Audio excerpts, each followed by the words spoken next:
मां जगतजननी की उपासना का महापर्व शारदीय नवरात्रि के मौके पर संस्कारधानी धर्मधानी बनी हुई है। श्रद्धालु मां भगवती की आराधना में लीन है।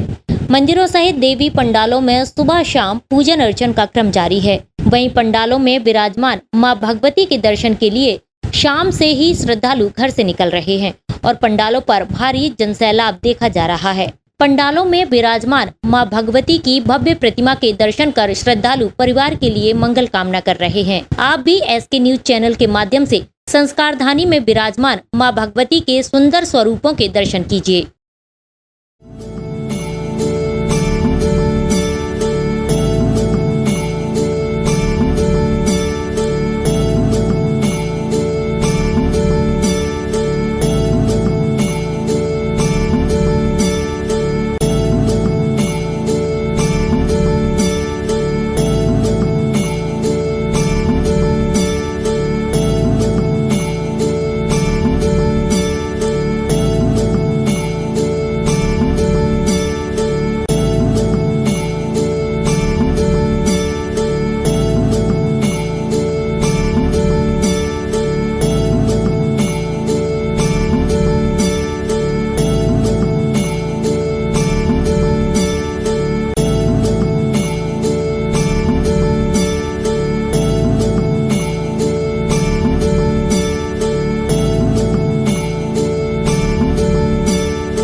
SK news live Jabalpur.